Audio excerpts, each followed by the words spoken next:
The Lady of Shalott by Alfred Tennyson. Part 1.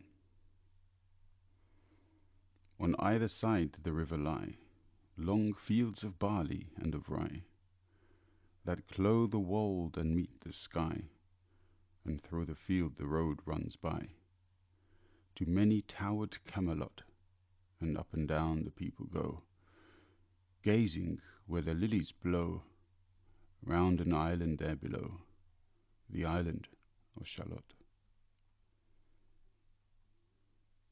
Willows whiten, aspens quiver, little breezes dusk and shiver, through the wave that runs forever, by the island in the river, flowing down to Camelot.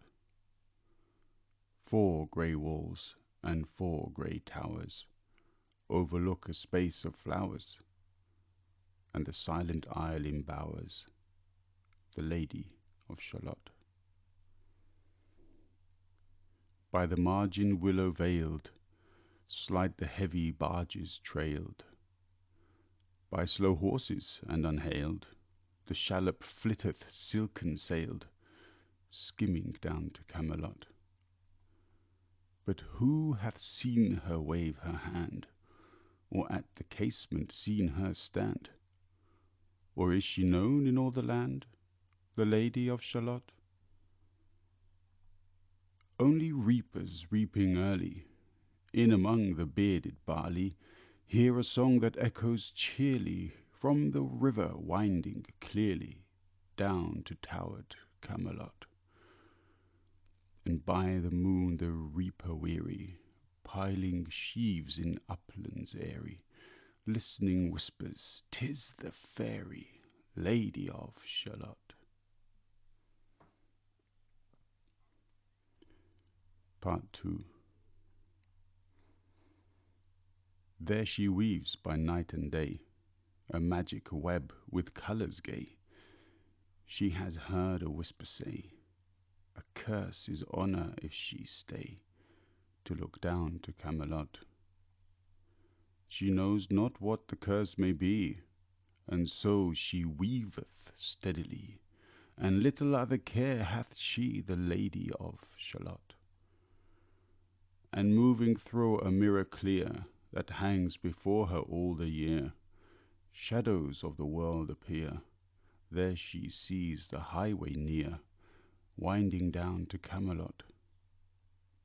There the river eddy whirls, and there the surly village churls, and the red cloaks of market girls pass onward from Shalott.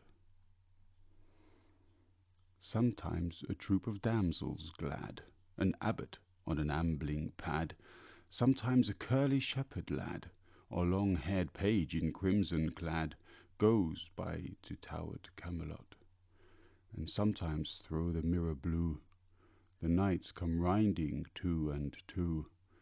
She hath no loyal knight and true, the Lady of Shalott.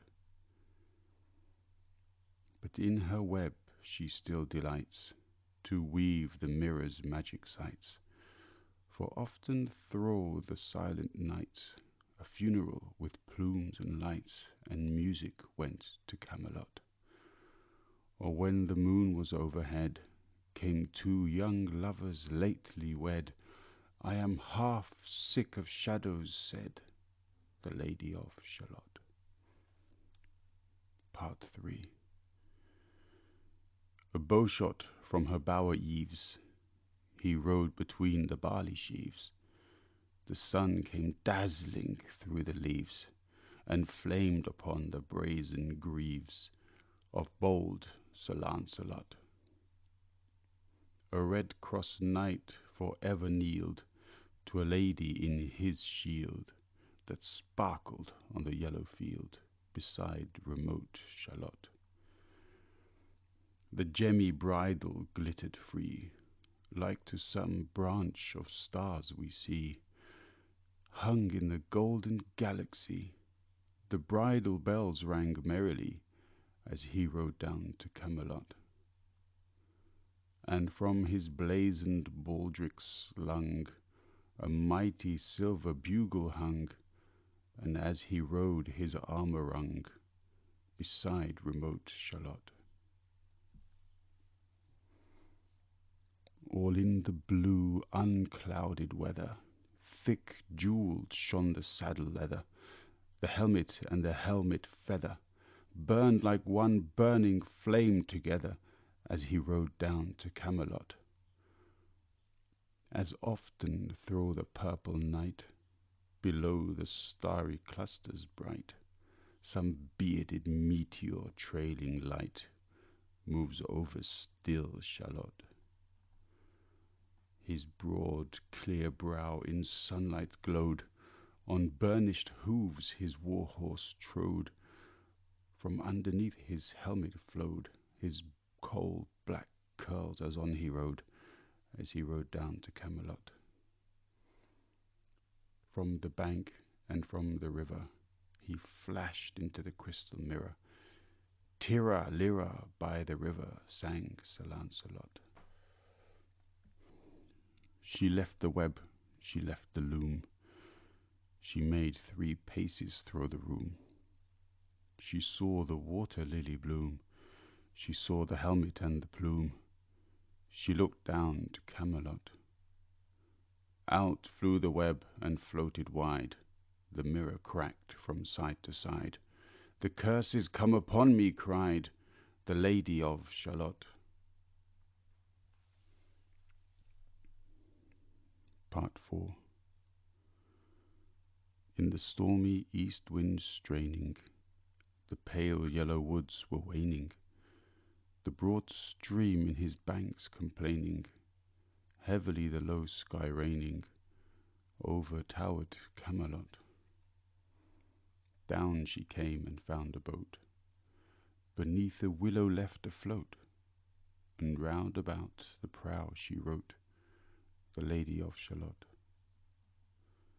And down the river's dim expanse, like some bold seer in a trance, seeing all his own mischance, with a glassy countenance, did she look to Camelot. And at the closing of the day, she loosed the chain and down she lay. The broad stream bore her far away, the Lady of Shalott. Lying robed in snowy white, that loosely flew to left and right, the leaves upon her falling light, through the noises of the night, she floated down to Camelot. And as the boat head wound along, the willowy hills and fields among, they heard her singing her last song, the Lady of Shalott.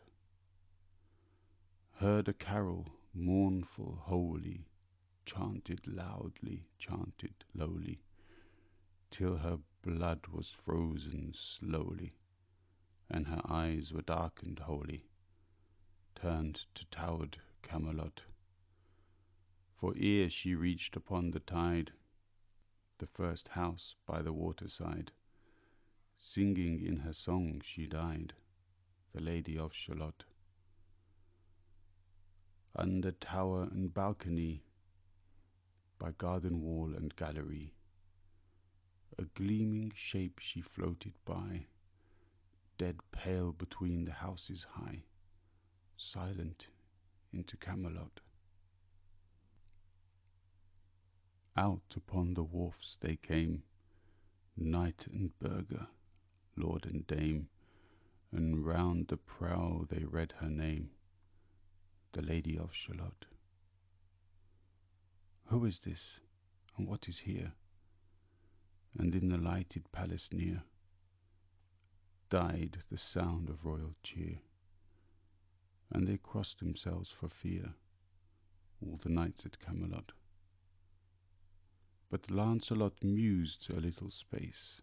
He said, she has a lovely face.